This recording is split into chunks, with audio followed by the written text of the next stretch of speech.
इस वक्त पाक भारत की कशीदगी अपने उरूज पर, और सबसे बढ़कर ये कि हमारे दिल किस कदर दुखे हुए हैं। हम एक ऐसी दुनिया में रहते हैं जहाँ पे जंगल का कानून नज़र आता है, जहाँ पे कवानीन की और ख़ास तौर पे बैनुल-अक़वामी कवानीन की कोई पासदारी नहीं की जाती। एक मुल्क है जो अपने जंगी जुनून में ये इल्ज़ाम लगाता है कि उसके यहाँ होने वाला कोई भी दहशतगर्दी का वाक़या उसकी जड़ें किसी और मुल्क में हैं, और बजाय इसके कि इसके ऊपर इन्वेस्टिगेशन हो, सबूत और शवाहिद पेश किए जाएं और इस मामले को आसानी से रफ़ा दफ़ा किया जाए, अपने इसी जुनून के साथ वो ख़ुद ही उस मुल्क पे मिज़ाइल दागते हैं। पाकिस्तान में हमने कल देखा रात के अंधेरे में एक दफ़ा फिर पाकिस्तान की 9 जगहों पे इस तरह के अटैक्स हुए और हम देखते हैं कि काफ़ी सारी शहादतें भी हुई। सबसे पहले आपको बताते चलें कि दुनिया कैसे इस बात को मेरे ख़्याल में हज़म कर पाती है। हमारे सामने वैसे तो फ़लस्तीन का मामला है, यूक्रेन का मामला है, जहाँ पे ये unfortunately has become the order of the day कि निहत्ते मासूम सिविलियंस को निशाना बनाया जाता है इस आड़ में कि जी हम दहशतगर्दी की जो पनाह गाहें हैं उनको ख़त्म कर रहे हैं। पाकिस्तान में भी कुछ ऐसा ही हुआ और पाकिस्तान के निहत्ते मुसलमानों को, ख़ास तौर पे हमारे वो सिविलियंस जो कि पाकिस्तान की सरज़मीन पर हैं और कश्मीर में मौजूद हैं, उनको निशाना बनाया गया।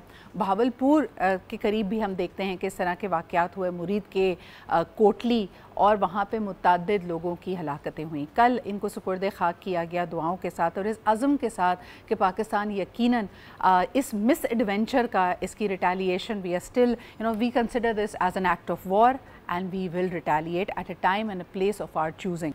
इबादत गाहों को हमेशा से एक महफूज और अमान की जगह समझा जाता है। जब इंसान अपने परवरदिगार से लौ लगाता है, अपनी दुआएं उसकी बारगाह में पेश करता है, उसकी मदद की पुकार करता है, लेकिन एक दफ़ा फिर भारतीय जहरियत ने दिखाया कि वो इंसानियत के हर उसूल से अपने आप को बेपरवाह समझते हैं। और जिस अंदाज़ में पाकिस्तान की मसाजिद और सिविलियंस को अटैक किया गया, वो अपने आप में दुनिया के लिए भारत का एक बहुत ही मकरू चेहरा है। ना सिर्फ ये कि ये इबादत गाहें और माइनॉरिटीज़ जो मजहबी अक़लियतें हैं वो भारत की सरज़मीन पर महफूज नहीं है, बल्कि अब उसके पड़ोसी ममालिक में भी ये आग फैलती चली जा रही है। एक एजेंडा है बीजेपी का और मोदी सरकार का, जहाँ पे हर बुराई का जो पेश खेमा है वो उसका जो सहरा है वो मुसलमानों के सर उमड़ देते हैं।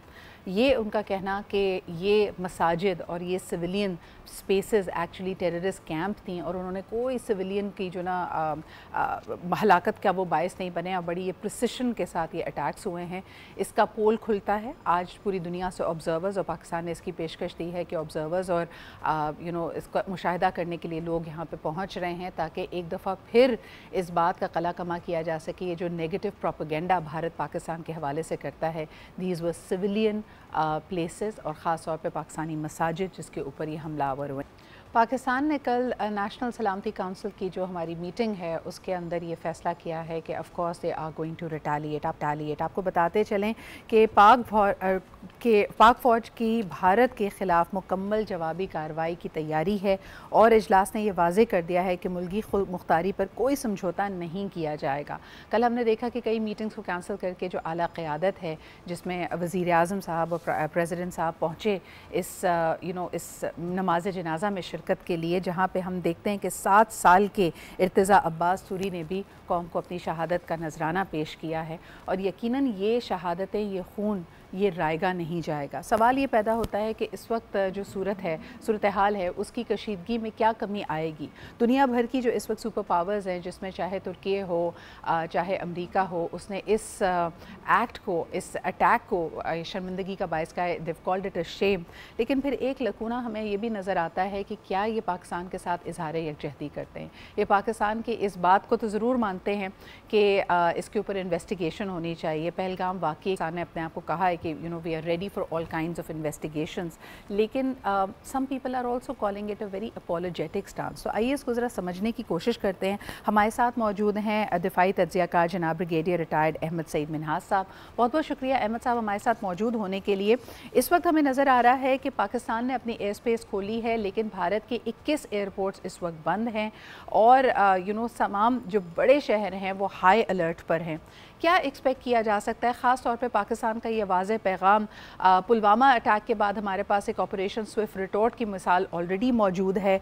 What is Pakistan thinking. और कई लोगों में इस वक्त एक गम गुस्सा भी है, क्योंकि कल हम देखते हैं कि हमने 31 जनाजे उठाए हैं और 57 से ज़्यादा लोग हमारे ज़ख्मी हैं। ये निहत्ते पाकिस्तानी सिविलियंस हैं। What will happen next?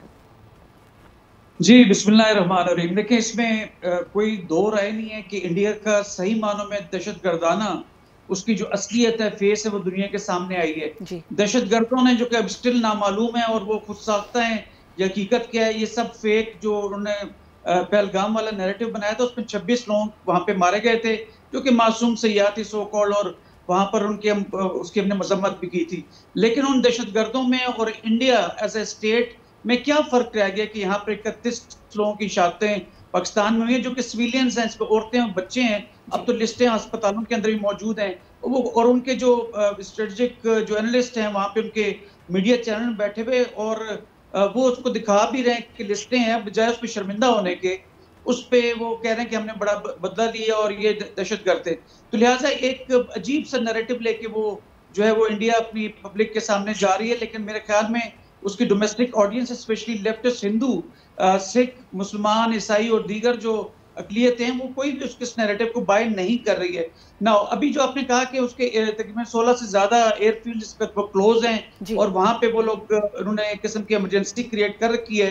बिल्कुल होनी चाहिए उनको इमरजेंसी, क्योंकि पाकिस्तान ने स्विफ्ट रिटॉर्ट जब किया था तो बता कर किया था कि ना हम इसका रिएक्ट करेंगे। और कल भी नेशनल सिक्योरिटी काउंसिल के बाद, जब मीटिंग के बाद, जब प्राइम मिनिस्टर साहब ने कौम से खिताब किया तो उसमें कहा था कि हम तमाम मासूम जो लोग इनका खून जाया हुआ है, यहाँ पे बहा है, उसको हम इंशाल्लाह उसका बदला लेंगे। कल की जो हमने 5 जहाज गिराए, कुछ 8-9 ड्रोन्स गिराए, और इसके अलावा उनके ब्रिगेड क्वार्टर मकबूजा कश्मीर में जो हमने उनका तबाह किए हैं, ये बेसिकली डिफेंसिव एक्ट था। और डिफेंसिव एक्ट के बाद अब हमारी चॉइस है कि हम उसको कैसे, इसको ऑफेंसिव हालात में उसको साहब, रिएक्ट दो करेंगे। छोटे छोटे सवालात। सबसे पहले आपने जो जिक्र किया कि कल इंडिया को डिफेंसिव एक्ट में ही भारी नुकसान का सामना करना पड़ा है, कहीं 5 और कहीं 6 उनके जंगी तैयारों के तबाह होने की हमने खबर दी। लेकिन एक अनफॉर्चुनेट रियलिटी ये है कि ना इसकी कोई तरदीद, ना इसका कोई एक्सेप्टेंस इंडिया की तरफ से आ रही है। शुरू में हमने देखा था कि 2 या 3 तैयारों के गिरने की खबर उनके अपने बड़े जो जय्यद किस्म के, क्रेडिबल किस्म के न्यूज़ ऑर्गेनाइजेशंस हैं उन्होंने दी, जिसमें मलबार पोस्ट शामिल है। इसके अलावा हमारे पास द हिंदू में भी ये खबर आई, लेकिन इस खबर को फौरी तौर पे इरेज कर दिया गया। कल मैं CNN और BBC की खबर इस हवाले से देख रही थी, उसमें भी ये कहा गया कि ये पाकिस्तानी ज़राए की तरफ से खबर आ रही है, लेकिन इसकी कोई तस्दीक मौजूद नहीं है। फिर राफेल तैयारे बनाने वाली कंपनी की तरफ से CNN से बात करते हुए एक क्रेडिबल खबर हमारे सामने आती है, जिसमें कम अज़ कम एक तैयारे की तबाह होने की खबर उन्होंने सपोर्ट की है, उसको बैकअप दिया है। Why is the Pakistani narrative missing in international media?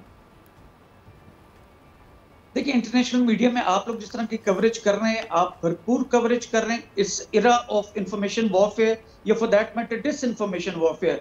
तो लिहाजा इस वक्त जो इंटरनेशनल लेवल के ऊपर जो इंडिया को उस तरह से चीजें भी सामने नहीं लेकर आ रही हैं, उसकी प्राइमरीली वजह जो है वो इंडिया के अंदर इन्वेस्टमेंट है, जो कि यूएस की और यूरोपियन कंट्रीज है, उनके यूएस के जो लाइक माइंडेड स्टेट्स हैं, क्यों कि बुग्ज़ चाइना के सिलसिले में। लेकिन हैविंग सेड दैट, जब ऑपरेशन स्विफ्ट रिटॉर्ट भी आप देखें 2019 वाला भी, तो उन्होंने क्लेम किया था हमने 2 F-16 पाकिस्तान ने गिरा दिए और अभिनंदन का जहाज भी नहीं गिरा और Su-30 भी नहीं गिरा। लेकिन उसके फौरन बाद महीने के अंदर अंदर तमाम चीजें कलई खुल के सामने आ गई थी। अब एक जहाज तो खुद फ्रांस वालों ने मान ली है, और कल भी जो होने वाली ब्रीफिंग थी जिसमें उनके फॉरेन सेक्रेटरी ने बेसिकली वहां पर जो ब्रीफिंग की थी, जिसमें 2 खवातीन एयरफोर्स से और एक आर्मी से आके उन्होंने उनको एक सिर्फ ब्रीफ किया था, उसमें उन्होंने ये माना कि श्रीनगर एयरपोर्ट के ऊपर मलबा पड़ा हुआ है और एयरफोर्स के कमांडोज ने उसे घेर रखा है। अब एयरफोर्स के लोग किसी मलबे के ऊपर होंगे तो वो कोई आर्मी के टारगेट तो होगा नहीं, उनका अपना जो है वो जहाज होगा।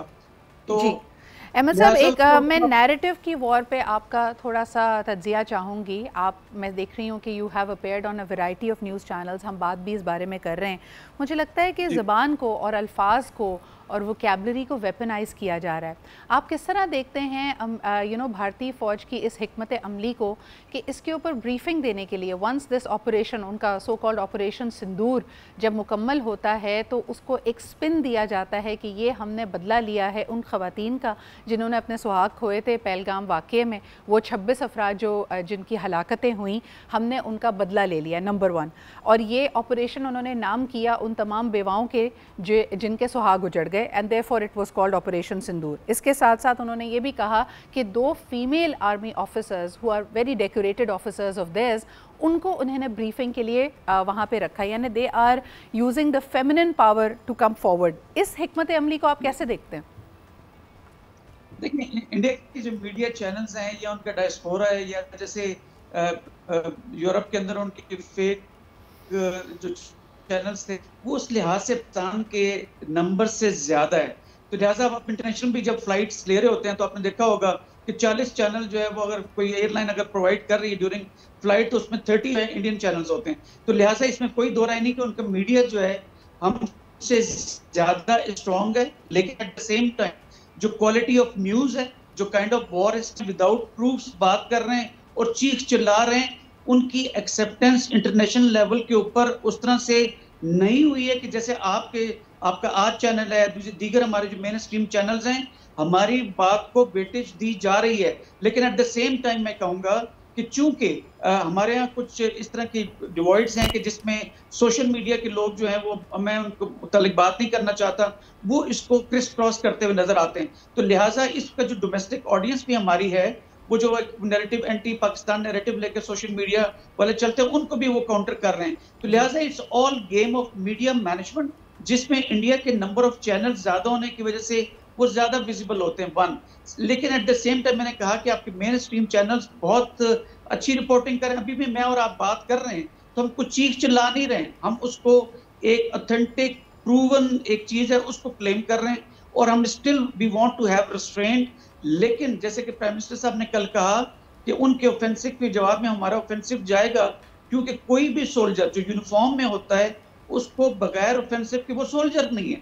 तो लिहाजा सोल्जरी के हिसाब से देखा जाए, लेकिन उस पर रिस्पॉन्सिबिलिटी और रिस्ट्रेंट का एलिमेंट भी होना चाहिए, इसमें कोई शक नहीं है। तो लिहाजा जो आप लोगों ने महाज संभाला हुआ है, you are basically second line of defence. 2 किस्म इंफॉर्मेशन वॉरफेयर के हिसाब से आप लोग फर्स्ट लाइन ऑफ डिफेंस है, लेकिन क्लासिकल टर्म्स ऑफ डिफेंस में देखा जाए तो आर्म्ड फोर्सेस की लाइन ऑफ डिफेंस नंबर 1 होती है। आपके मीडिया जो है, स्पेशली आपका चैनल जो ऑथेंटिक न्यूज की वजह से पहचाना जाता है, और आपका शो खास करके, उसको अगर देखें तो रिस्पॉन्सिबल रिपोर्टिंग के जरिए हम इंडिया के जो वॉर हिस्टीरिया वो क्रिएट कर रहे हैं, हम उसको अच्छी तरह नलिफाई कर रहे हैं। अहमद साहब, एक छोटा सा, बिल्कुल आप दुरुस्त फरमा रहे हैं। अच्छा जी, हम बात कर रहे हैं कि किस तरह जंग के और कशीदगी की वजह से अब जो मौजूदा हालात हैं उसमें हिकमत अमली में, स्ट्रैटेजी में, the way we will take steps next has also changed over the years. अब ये 1965 या 1971 का वक्त नहीं है। तभी कहा जा रहा है कि in the front line we have technology, media और नैरेटिव्स की भी ये वॉर है। आपको बताते चलें कि इस वक्त हमारे साथ मौजूद हैं मोहम्मद मुनाफ, जो कि CEO हैं सर्व्ड फॉर सेल के, और इनको गुफ्तगू में शामिल करने का बेसिक ऑब्जेक्टिव यहाँ पे ये है कि ये जो AI और साइबर अटैक्स की वॉर है वो भी बहुत रियल एक ख़तरा है। और अभी भी बार बार कहा जा रहा है कि चाहे आप एक मैसिव अटैक की बात करें, हमारे जो बड़े इदारों की इंस्टॉलेशंस हैं या फिर जो उसकी वेबसाइट्स हैं, जो सिस्टम्स हैं, वो इस वक्त हो सकता है अटैक के दहाने पर हों। अस्सलाम वालेकुम मुनाफ, बहुत बहुत शुक्रिया हमें ज्वाइन करने के लिए। अपने इस लाइन ऑफ डिफेंस को स्ट्रॉन्ग करने के लिए हम क्या कर सकते हैं, और क्या गुज़िश्ता 24 घंटों में, 48 घंटों में ऐसे किसी मैसिव अटैक की खबर आप तक मौसूल हुई है? अस्सलाम वालेकुम, थैंक यू वेरी मच। सबसे पहले तो जो आपका आखिरी सवाल था कि कोई मैसिव अटैक की नहीं हुई, नहीं ऐसी कोई मेजर इंसिडेंट की, वो अल्लाह का लाख लाख शुक्र है। And Pakistani community overall Pakistan की काफ़ी विजिलेंट है। हमारे जो फाइनेंशियल सिस्टम्स हैं वो लोग भी काफ़ी विजिलेंट हुए हैं, और काफ़ी अच्छी सिक्योरिटी उनके पास मौजूद है। स्टैंडर्ड हर फाइनेंशियल इंस्टीट्यूशन में होता है। रिगार्डिंग जो खबरें आ रही है कभी कभार सोशल मीडिया पे कि ये वेबसाइट छोटी मोटी है तो डाटा हो गई, इसमें मोस्टली ऑफ द डाटा पुराना। मुनाफ, हम आपसे दोबारा कनेक्ट करते हैं, आपकी ऑडियो काफ़ी डिस्टर्ब आ रही है। मैं ब्रिगेडियर अहमद साहब की तरफ वापस जाना चाहूँगी। अहमद साहब, आज की भी हेडलाइंस यही हैं कि वर्ल्ड पावर्स यानी दुनिया की जो बड़ी बड़ी क़ुव्वतें हैं वो इस वक्त पाकिस्तान और भारत को आपस में गुफ्तगू करके कशीदगी को कम करने के लिए कोशां हैं। मुझे ये बताइए कि अक्सर लोग इस बात पे बहस करते हुए नज़र आते हैं, बल्कि भारतीय मीडिया भी इसको बहुत अपने अंदाज़ में उठाता है कि पाकिस्तान की जो इक़्तिसादी सूरत हाल है, क्या इसकी वजह से हम मुतहम्मिल हो सकते हैं किसी कॉन्फ्लिक्ट के? Yes, we do reserve the right to retaliate, हमारे पास उसकी क़ुव्वत भी मौजूद है, हमारी पाक अफवाज हर वक्त तैयार हैं, लेकिन जो इक़्तिसादी हमारी हकीकत है वो इस सिनेरियो में हमारे लिए क्या प्रॉब्लम्स या स्ट्रगल्स या पुशबैक्स क्रिएट कर रही है?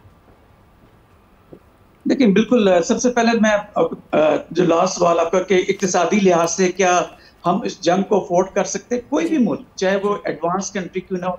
आप रशिया की हालत देखें, यूक्रेन के अंदर जब से वो लड़ाई लड़ रहे हैं 2 साल से, तो उसकी इकोनॉमी का क्या हाल हुआ है। इसी तरह से बाकी दीगर भी ममालिक में देखें, जहाँ जहाँ जंग हुई है इकोनॉमी आपकी खराब होती है। इसमें कोई शक भी नहीं है कि पाकिस्तान की इकोनॉमी इस वक्त स्ट्रगल कर रही है, और अभी SIFC और दीगर इस तरह के जो फॉरेन इन्वेस्टमेंट आ रही थी उसको एक ब्रेक या उसको उसमें थोड़ा ड्रैग जरूर पड़ेगा। तो लिहाजा एट द सेम टाइम मैं ये कहूँगा कि इकोनॉमी के चक्कर में हम अपनी सोवरेनिटी को कॉम्प्रोमाइज नहीं कर सकते हैं। तो फिर क्या करना चाहिए? तो यहाँ पर इंटरनेशनल रिलेशंस के हिसाब से कहा जाता है कि जो वॉर है बेसिकली ये टूल है किसका?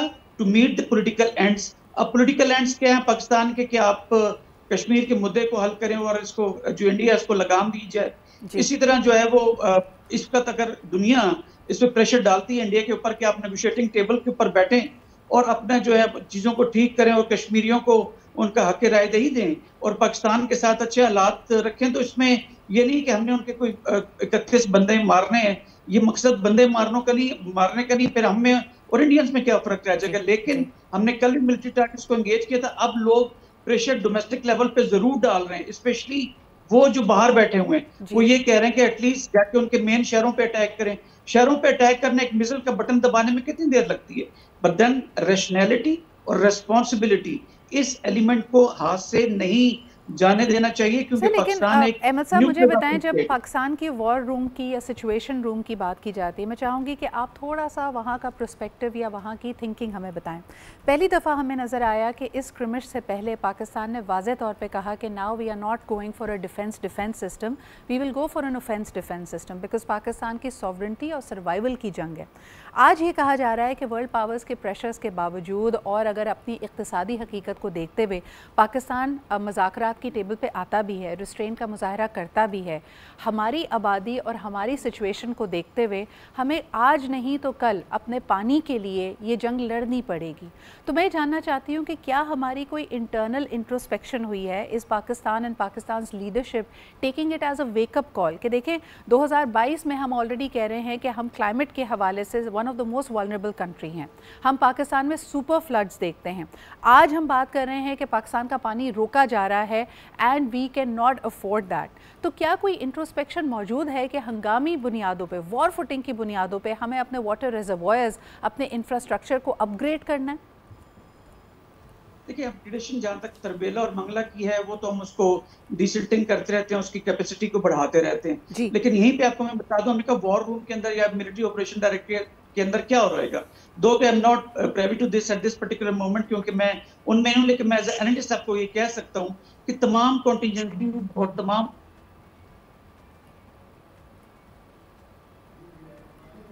अवॉइड उसको करेंगे। लिहाजा इस वक्त अगर आप देखें तो कल उन्होंने जैसे हमारे नीलम झेलम प्रोजेक्ट के ऊपर अटरली की शेलिंग की थी, इन रिस्पॉन्स हमें क्या करना चाहिए था कि जबकि वो वहाँ पे अटरली का गोला गिरा हुआ भी था, तो हमें उसका जो हमारे दरिया चनाब के ऊपर जो बगलियार डैम है, इसी तरह किशनगंगा है, इसके ऊपर दरिया झेलम के ऊपर और इंडस के ऊपर भी उन्होंने बनाए।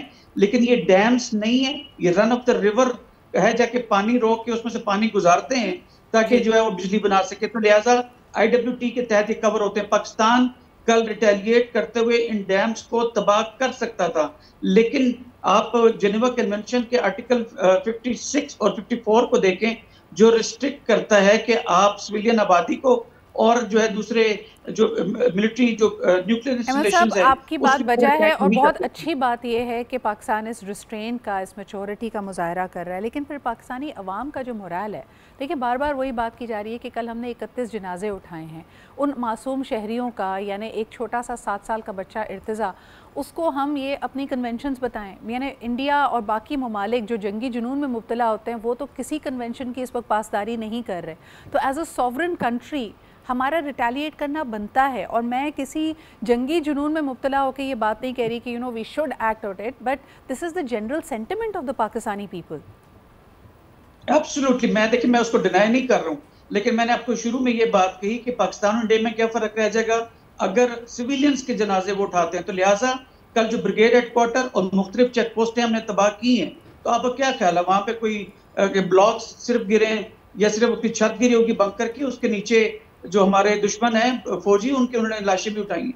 लिहाजा इस पर हम क्लेम इसलिए नहीं कर रहे बिकॉज ऑफ सर्टेन जो है वो एक हमने ऑब्जेक्टिव अचीव करने हैं, तो लिहाजा भी आपको विद इन 2 वीक्स टाइम आपको अच्छी तरह पता चल जाएगा कि कितने जनाजे वहां पर उठाए गए। तो लिहाजा मिलिट्री जो लेवल के ऊपर हमने कल रिटेलिएशन की है, we have achieved the objective as a defensive measure. बिल्कुल सही। अच्छा, मैं अहमद साहब आपके पास वापस आती हूँ। मनाफ की ऑडियो हमने फिक्स कर दी है, साउंड उनकी बेहतर होगी। आइए मनाफ आपकी तरफ आते हैं। आपने कहा कि अल्हम्दुलिल्लाह कोई ऐसा मेजर साइबर अटैक नहीं है, our systems are in place and they are ready for any kind of a misadventure there. लेकिन मुझे बताइए कि जो वर्बेटम अभी जैसे अहमद साहब भी बात कर रहे थे कि नैरेटिव्स की जंग तो सोशल मीडिया और इंटरनेट पर लड़ी जा रही है, उसमें आप पाकिस्तान का क्या डिजिटल फुटप्रिंट देखते हैं, पाकिस्तान का नैरेटिव? और ख़ास तौर पे बड़ी बात की जाती है कि पाकिस्तान हर सिचुएशन को जो ना हमारे यहाँ अनफॉर्चुनेटली यूथ उसको थोड़ा सा उसको ह्यूमर की तरफ ले जाती है। मीम्स कल भी चल रहे थे, जवाबी कार्रवाइयाँ, आपस की लड़ाई, keyboard warriors were at it. किस तरह देख रहे हैं इसको, नैरेटिव की वॉर को? देखिए, नैरेटिव की वॉर में तो अब जो है ज़्यादातर आप देखें कि फेसबुक और सोशल मीडिया ने बहुत ज़्यादा उसको बढ़ा दिया है। द गुड थिंग, अगर हम पॉजिटिव साइड में इसको देख रहे हैं तो ये हो रहा है कि हमारे अंदर ऐसा नेशन फियर नहीं, हम सपोर्ट कर रहे हैं अपनी फोर्सेस को, हम उनके अंदर प्राइड ले रहे हैं, हम बाकायदा अपने दुश्मन को ये मैसेज दे रहे हैं कि we are not afraid of these things. जी बिल्कुल सही है। यहाँ पे अच्छा, दूसरी तरफ जो साइबर कम्युनिटी हमारी है जी, वो बड़ी माशाल्लाह से जो एक्टिव और प्रोएक्टिव है, कम्युनिटी ग्रुप बनी हुई है। सर्च जो हमारी काफी एक्टिव हुई है, तो माशाल्लाह उस लिहाज से जिस तरह हमारी आर्म फोर्सेज माशाल्लाह से अपना फ्रंट संभाला हुआ है, तो साइबर फ्रंट भी हमारे जो साइबर वॉरियर है उन्होंने संभाला हुआ है माशाल्लाह से। लेकिन उसमें मुझे जो एक शिकवा है मनाफ के, हम जो भी बात कर रहे हैं वो हम अजराहन मजाक कर रहे हैं। We are taking too much pride in our crass sense of humour. मैं if I speak as a woman, मुझे लगता है कि अल्फाज को जिस तरह वेपनाइज किया गया, भारत की भी इसमें गलती है, जिस तरह उन्होंने मिथोलॉजी को, रिलीजन को और अपने एक सिम्बलिज्म की वॉर को बाय कॉलिंग इट ऑपरेशन सिंदूर। लेकिन हमारा भी जो उसके ऊपर रिएक्शन आ रहा है, I feel it's deeply disturbing. और मुझे लगता है कि जब आप जंग की बात करें, जब आप इंसानी जानों की ज़िया की बात करें, तो हमें थोड़ा तो ज़िम्मेदारी का सबूत देना चाहिए। लेकिन अहमद साहब, दोबारा आपकी तरफ आऊँगी। एज ओल्ड फार्मूला, मैं जब भी किसी से ये बात करती हूँ, उन्हें कहते हैं जी मोहब्बत और जंग में सब जायज़ है। क्या हम उसी माइंडसेट के साथ आगे बढ़ रहे हैं?